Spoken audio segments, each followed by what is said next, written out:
বিরতির পর স্বাগত। দেশে পরপর ট্রেন দুর্ঘটনার পেছনে কি নাশকতার ছক? হ্যাঁ, এবার এই অভিযোগ কিন্তু উঠতে শুরু করেছে। ট্রেনে নাশকতার ছক। রাজস্থান থেকে উত্তরপ্রদেশে ট্রেন দুর্ঘটনার জন্য সক্রিয় চক্রান্তকারীরা। রাজস্থানের আজমেরে রেল লাইনের উপর 70 কেজি ওজনের সিমেন্টের ব্লক। বিদেশিদের সঙ্গে হাত মিলিয়ে রেলের বিরুদ্ধে শুরু নয়া চক্রান্ত। বিস্তারিত জানবো, টেলিফোন লাইনে যুক্ত হয়ে গেছে নিউজ ভ্যানগার্ড এক্সিকিউটিভ এডিটর নীল বণিক। নীল, আমরা বিভিন্ন সময় দেখতে পাই বিভিন্ন ইউটিউবাররা তারা ভিডিও করার জন্য রেল লাইনে পাথর বা বিভিন্ন সিলিন্ডার পর্যন্ত রেখে দেয় এবং যার জেরে দুর্ঘটনা ঘটে। ঠিক আবারও একই ছবি এবার উঠে এসেছে যে একটি রেল লাইনের উপর 70 কেজি ওজনের সিমেন্টের ব্লক রাখা হয়েছে। এর পেছনে কি কারণ থাকতে পারে?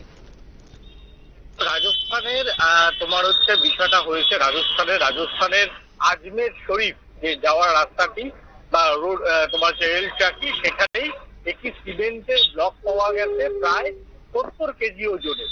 এই যে 70 কেজি ওজনের সিমেন্টের ব্লক রাখা হয়েছে লাইনের উপর, সেটা কেন তা নিয়ে ইতিমধ্যেই পুলিশ বা জিআরপি এফআইআর করে তদন্ত কিন্তু ইতিমধ্যেই শুরু হয়েছে। তবে প্রশ্ন হচ্ছে যে 70 কেজির একটা ব্লক সেটা কে লাইনের উপর দিল, সেটা নিয়ে ইতিমধ্যেই প্রশ্ন কিন্তু উঠতে শুরু করেছে।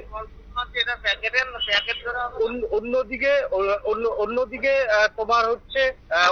তোমার হচ্ছে এই যে 70 কেজি ওজনের যে ব্লকটা রাখা হয়েছে সেটা কে বা কারা রাখলো তা নিয়ে তদন্ত শুরু হয়েছে।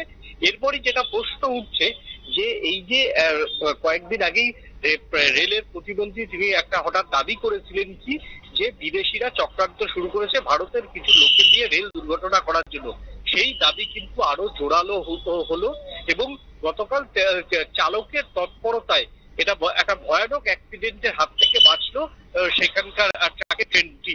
এবং দেখা যদি 70 কেজি ওজনের যদি পাথরের যে চাইটা বা সিমেন্টের যে চাইটা, সেই সিমেন্টের চাইয়ের উপর থেকে যদি একটা রেল এসে ধাক্কা খেত যাত্রীবাহী ট্রেন, তাহলে কিন্তু গতকালও হাজার হাজার মৃত্যু ঘটতো।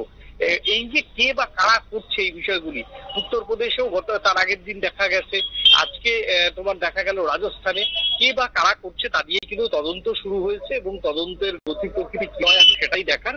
তবে রেলের বিরুদ্ধে যে এখন চক্রান্ত হচ্ছে সেটা কিন্তু পর ঘটনায় স্পষ্ট এবং রেল দুর্ঘটনাকে কেন্দ্র করে কারা এই লাভের গুড় খেতে চাইছে সেটাও কিন্তু এখন সব থেকে বড় প্রশ্ন। তবে এর সঙ্গে রাজনীতি যুক্ত আছে কিনা সে বিষয়ে রেল প্রশাসন এখনো কিছু বলেনি। তবে যদি রাজনীতি যুক্ত থাকে তাহলে মানুষ মেরে রাজনীতি এবং মানুষ মেরে বিরোধী হওয়া স্টাবলিশ করা, এটা কিন্তু একটা ভয়ঙ্কর চিত্র ভারতবর্ষের বুকে উঠে আসছে বলেই মনে করছে রাজনৈতিক মহলের একাংশ। ধন্যবাদ নীল। অর্থাৎ রেলে নাশকতার ছক এবং সেই বিষয়ে কিন্তু একাধিক অভিযোগ উঠে আসছে। এবার রাজস্থানের আজমেরেও ঠিক একই ছবি, যেখানে রেল লাইনের উপর প্রায় 70 কেজি ওজনের সিমেন্টের ব্লক। বিদেশিদের সঙ্গে হাত মিলিয়ে রেলের বিরুদ্ধে নয়াকি চক্রান্ত শুরু হয়েছে। একাধিক বিষয় নিয়ে কিন্তু এবার তদন্তে নেমে পড়েছে গোয়েন্দারা। নিয়ে নিচ্ছে ছোট্ট একটি বিজ্ঞাপন বিরতি, সঙ্গে থাকুন।